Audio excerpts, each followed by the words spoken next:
So we have the influencer who smoked himself into, I don't even know if I can say this, but you could see into, I don't even know. We'll see. He cooked himself basically. Blazin the Asian is a YouTuber known for his cannabis review challenges where he pays people $100 if they can hit a blinker. Christopher Kim created a lifestyle centered around THC consumption that would ultimately fracture his mental state. On several occasions, Chris would have psychotic episodes that landed him in the psych ward. During his episodes, Chris would steal cop cars, threaten pedestrians, and get arrested for lewd behavior. Losing his grip on reality caused him to spiral out of control and sent the internet on a frenzy. People were saying his psychotic episodes were caused by some genetic predisposition. He would later dispute these claims when he went on the Goblin podcast in 2025. Chris stated his mental episodes were 100% caused by heavy cannabis use. Since 2018, Blazin the Asian has been posting Instagram stunts where he would take unholy amounts of edibles on camera. It wasn't uncommon for Chris to take extremely high doses of THC. He would consume 3,000 milligrams. What the flip? I don't even know if that's even a lot, but that just looks like a lot. 4,000 milligrams?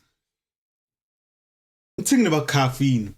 Caffeine, 200 milligrams is, well, I think the max you should take is allegedly 400. So this is like 100 times that. Was it 100? No. I mean, 10 times. Times 10. Times 10, nigga. I'm stupid at maths, bro. In one sitting, drink 5,000 milligrams worth of THC juice along with a few bong rips. The recommended dose is 100 milligrams to 250. Oh, heck no. This nigga is crazy. The shit niggas do for the internet is so stupid, bro. That's just dumb, bro.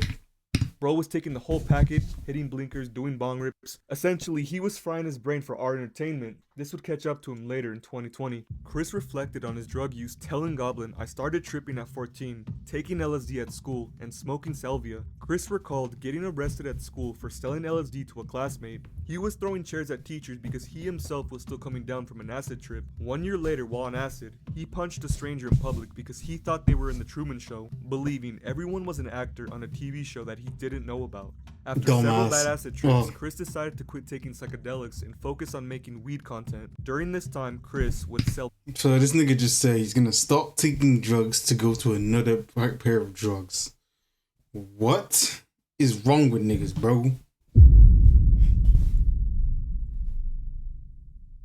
Pounds of marijuana at Rutgers University to fund his Instagram page. Becoming the plug for college students would be very profitable. He even went so far as to buy $20,000 worth of ZA from California plugs to sell on campus. Chris entered a group chat with 9,000 other students who wanted to buy substances. 9,000! The thing is, he used his full government ID, picture, and was not being anonymous whatsoever. Chris became extremely paranoid after discovering an undercover cop outside of the frat house he was staying at. He locked himself inside the frat house, not eating or sleeping for 6 days straight. Chris was fully convinced people were lacing his food and water with acid. Not only that, he lost $80,000 in one night by gambling and was beginning to go into a manic episode. His fraternity brothers eventually called his parents because he was losing his grip on reality. Chris was taken into psychiatric care because he was extremely paranoid and having grand delusions. At that point, I thought everyone was actors because I was like, no way people are like this in real life.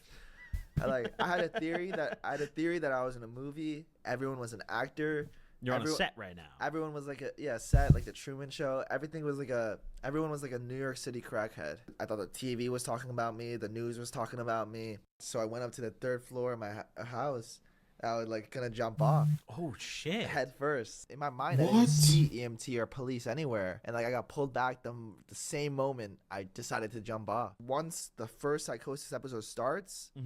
It won't stop unless I quit weed for a year. That was the pattern that happened. After this incident, Chris was going in and out of the psych ward for about 6 months because every time he did a bong rip, he would slip into another psychotic episode. In January of 2021, he had stolen an unmarked police car in Staten Island because he always wanted to be a cop. Chris's psychiatrist scanned him This for is a genetic crazy. predisposition of mental illness. He concluded that Chris kept having psychotic episodes because he's been smoking weed 24/7 since the age of 14. Chris decided to take a year-long break from drugs and alcohol. During his recovery, he was unable to socialize with people and began isolating in his parents' basement. Eventually, Chris invested his trap money into content creation by starting to post blinker challenges, collabing with rappers, and uploading vlogs on YouTube. Due to the nature of his content, Chris started consuming cannabis once again. Since he was taking medication for his previous psychotic episodes, the ZA didn't affect him as much, but he kept on smoking more and more until he eventually slipped into another psychosis.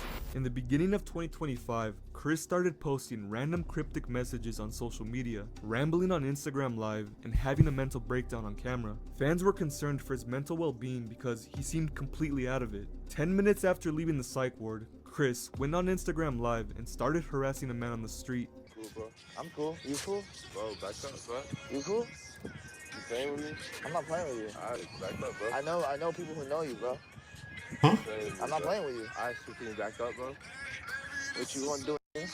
What? What you gonna do? Just like, bro, come on, bro. You done? I'm just kidding. Alright, bro. Back up, bro. I'm just kidding. Bro, Oh, my bad. for real, bro. What? What's good with you, bro? This nigga could went to this nigga is gripping it, bro. Just pause. But this nigga is dead as. Oh, this is why you don't do this. Just don't take drugs, bro. Look what happens to you.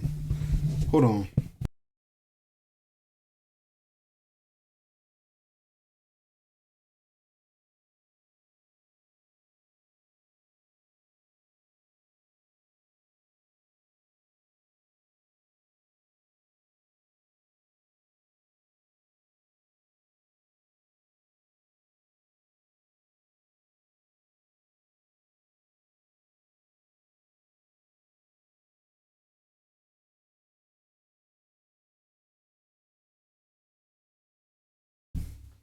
Alright, we're back. No, my bad. I just got out of the hospital, bro. The man pulled a gun on Chris, but he kept following him. What? See what? You got scared right See there, what? bro. I got scared? Bro, come on, bro. I got scared? You're being live streamed. You doing that because you did. You being scared? I'm doing that because I'm here? You don't know who I know. You I seen terrified, him. right? You terrified, right? I'm falling to your car. That's embarrassing, bro. It's embarrassing? For you, bro. For me? How many people watching you do nothing? You try to act like you have a strap. You don't got straps. I got straps. Come to my car right now. Come to my car right now. You scared? Come to my car right now. Let's go. We're in live stream. Don't be a bitch. My bad, guys. I can't get mad like that. It's like they told me I don't have to go to any meetings anymore at the hospital and that I'm good. They said it's optional now since I served my time.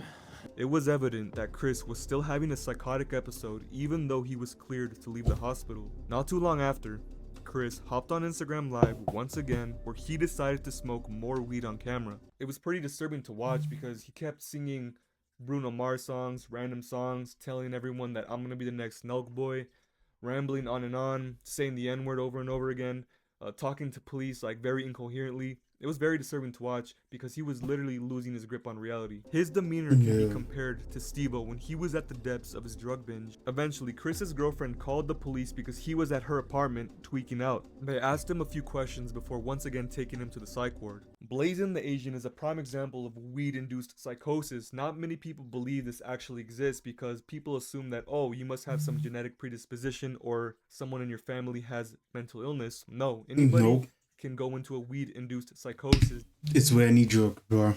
If you take too much, this is the reality. This is just the reality of drugs in general. Honestly. People are gonna say, bro, I've been smoking weed since kindergarten, I'm fine, but everybody reacts differently to certain substances. Chris explained that when he first started smoking, he would always get extremely paranoid but kept smoking until he enjoyed it. Starting daily use at age 14, when his brain isn't fully developed, definitely played a role in his future psychotic episodes. Combine the stress of dealing pounds of drugs, along with schoolwork, content creation, and relationships, it was only a matter of time before he snapped. Chris reflected on his experiences, saying he's going on another year-long tolerance break, only this time, he's not in a hurry to smoke weed again because it doesn't seem necessary. Blazin the Asian plans on doing more gym content, rap videos, and vlogs in the near future. He's reposting old content since he deleted all his videos. In the end, this was a tale of a man who smoked himself into psychosis and lived to tell his story. If you enjoyed this video or have something interesting to say, please write it down. I want to hear. Don't do drugs. That's all I'm gonna say. Don't do it.